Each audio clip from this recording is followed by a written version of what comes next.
how to re-visualize your identity, how to be a great porn star. الحقيقة ان الفيديو ده بيتكلم عن انك ازاي تبقى porn star ناجح، لكن مش بهدف انك تبقى انت البورن ستار ده، لان هو اوريدي في بورن ستار احنا هنتكلم عليه بيحاول يريفيجوال الشخصيه بتاعته ويوضح او يبين للناس ان انا لا، انسان عادي على فكره، انا زيك.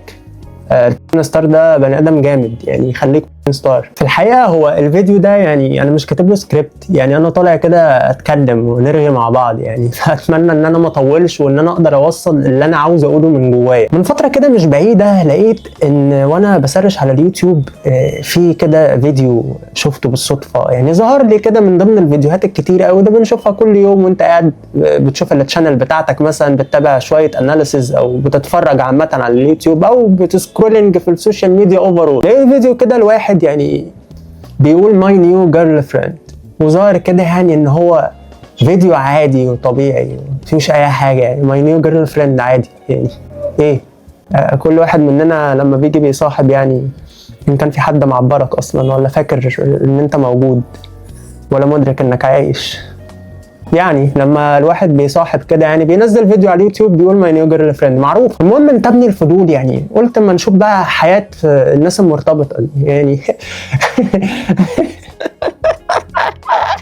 لقيت ان الفيديو بدايته طبيعيه جدا، واحد مع واحده بيتكلموا مع بعض بتاع، بعد كده فجاه بقى لقيت يا ماشي يا تمام. فالمهم كملت للاخر قلت عادي، فلغايه بقى لقيت انه مش عادي، يعني لقيت ان عارف انت الهارد كات بتاعت المونتير اللي بيعملها فجاه دي، هارد كات اللي بتتعمل مره واحده دي، تحس انت في شك في حاجه حصل. هو عمل هارد كات بجد، يعني هو دخل في الموضوع على طول بقى، ما رضاش يطول، مع ان كان في شويه سسبنس كده وبتاع وغابات وبنصور فيديوهات وفي لاف ستوري جايه. انا قلت بقى ده في اخر الفيديو هيعرض عليها خطوبه ولا بتاع، ولا هيتجوزوا، ولا هنشوف بقى الحاجات بتاعت الافلام دي. لقيت ان هو دخل في حته ثانيه نهائيا. قلت ايه ده؟ موضوع غريب يعني ما اليوتيوب يعني حتى المفروض ان هو بيمنع الحاجات دي، بس قلت هو الراجل برضه يعني ما قدرش ينزل كل حاجه، هو برضه الراجل ايه في ليميتيشن عليه في اليوتيوب. بس انا بقى في حته الفضول دي فضلت تلعب طب مين هو ده؟ وبالمناسبه اسمه يوسف جاتوز او يوسف جاتوز ولا ما اعرفش بيقول ايه، ولا هو ايه اللقب اللي هو بيقوله، بس يعني هو ايه، هو اسمه يوسف.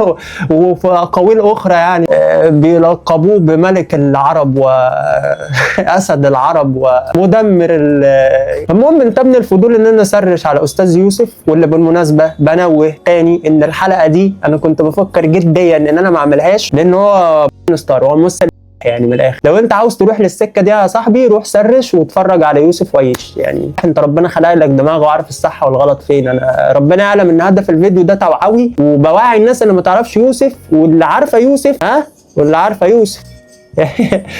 اللي عارف يظن انت مش محتاج. انت عارف يوسف جاتوز ملك الفيديو ده ليس لمن هم تحت سن ال 21 سنه، او يعني اللي عايز يحافظ على اخلاقه عامه، واللي عايز يتوعى ويبقى عنده وعي يعني يتفرج على الفيديو ده. المهم بقى يا معلم ان انا سرشت على كل السوشيال ميديا بلاتفورم اللي ممكن تتخيلها، ولقيت ان هو يا اما ليه اكونت رسمي عليها يا اما ليه اكونت فيك. بس الحاجات اللي هو ليه اكونتات رسميه عليها يعني هي باينه مش محتاجه علامه زرقاء، هو بيطلع بنفسه لسه وعايش بقى. يعني على التويتر ده مفيش ليميتيشن، يلا دلوقتي انا بنزل فيديو اهو فيلا، يعني انا تمام. والتويتر ما عندوش اي مشكله عادي، احنا نزل يا باشا. المهم يعني انا لما دخلت على التويتر لقيت بقى ان الراجل بقى في حته ثانيه خالص، راجل مزاجه عالي واذ بك بالصدمه الكبرى. ولقيت ان هو والمهم بقى ان انا لقيت بوست بيقول امك ثم امك ثم امك ثم امك. يعني الراجل بيدي شويه نصايح في الجول، يعني بيعرف يريفيجوال الايدنتيتي بتاعته كويس، يعني بيعرف يبين لك ان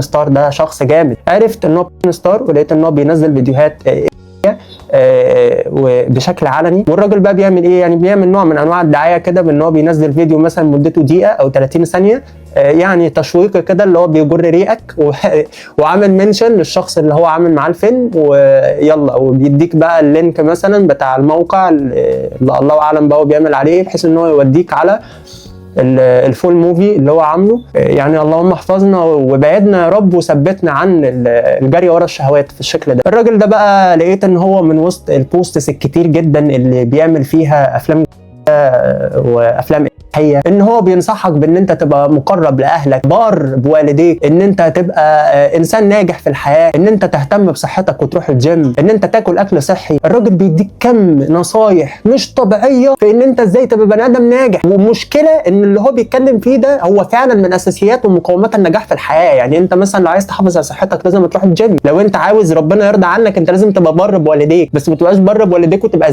يعني المعادله didn't يعني I can't understand ازاي يعني انا زي دلوقتي يعني خلاص انا هزيت عرش السماوات والارض، هزيت يعني خلاص انا في حكم الدين ده ليه عقاب مختلف عن اي حد بيعمل اي حاجه تانية في الدنيا. لكن هو بينصحك انك تبقى بر بوالديك، فعمر ما هيقدر يبقى هو بر بوالديه انسان ناجح، عمر ما هيبقى وهو بيروح الجيم هيبقى انسان ناجح. ما تخلطوش الامور ببعضها. هو بيحاول يفيجوال يعمل اعاده فيجوال للهيئه والايدنتيتي بتاعته. هو عارف كويس ان هو بيعمل حاجه غلط، يعني هو متاكد من جواه ان اللي هو بيعمله ده غلط، لكن هو مش همه اي حاجه. تخيل ده بقى واحد محسوب علينا.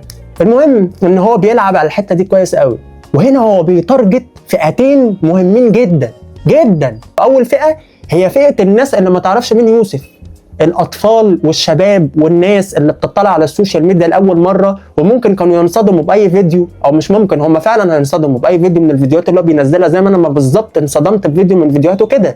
وممكن يخشوا يتفرجوا عليه ويشوفوا المحتوى اللي هو بيقدمه. هو ما يعرفش مين يوسف، ما يعرفش يعني ايه ما يعرفش يعني ايه بورن ستار، ما يعرفش ايه الاندستري دي اصلا، مش فاهم اي حاجه. هو ممكن يبقى فاهم شهوته الاساسيه اللي ربنا خلقه بيها والفطره الطبيعيه اللي ربنا خلقه بيها، فلما يتفرج على حاجه زي كده الفطره الطبيعيه دي تتحرك، فبالتالي هو يبتدي يربط ما بين فطرته الطبيعيه وما بين ده، فيفهم ان ده بورن. لكن بعد كده في حاجات كتير جدا هتتغير وحاجات كتير جدا هتتفاجول بالنسبه له. ايه هي بقى؟ ان هو لما يشوف ان البورن ستار ده بيروح الجيم وبيدعوك للبر بوالديك وبامك ثم امك، انت واخد بالك؟ امك. وبيتكلم بقى معاك عن ان انت ازاي تركز في حياتك وفي مهنتك، وان انت خليك انيمال، خليك وحش. هو بيتكلم كده يعني ابغيك انيمال، ابغيك وحش، ابغيك انيمال. يعني هو مشهور قوي بالكلمه دي. يعني انا تابعت اصله حبه، بس طبعا بعيدا عن المحتوى القذر اللي هو بيقدمه ده. فالمهم ان انا لقيت ان هو بيلعب قوي على الفئه دي ومستهدفهم بشكل كبير قوي. الناس اللي ما تعرفوش هيبتدوا يربطوا بالنجاح وبالنصايح الكويسه اللي هو بيعملها دي وبفكره انك تبقى بورن ستار، فيبقى بالنسبه لهم البورن ستار ده بني ادم طبيعي زيه زينا، ما بيعملش حاجه غلط. البورن ستار ده راجل تمام. فبعد كده ده يطلع ويفهم ان ده شيء طبيعي، وبعد كده لما انت تبتدي تزرع فيه الافكار بان الموضوع ده غلط، فيبقى هو شايف ان انت بتعنده او ان انت معاكس او معارض بيه وان انت بتكذب عليه.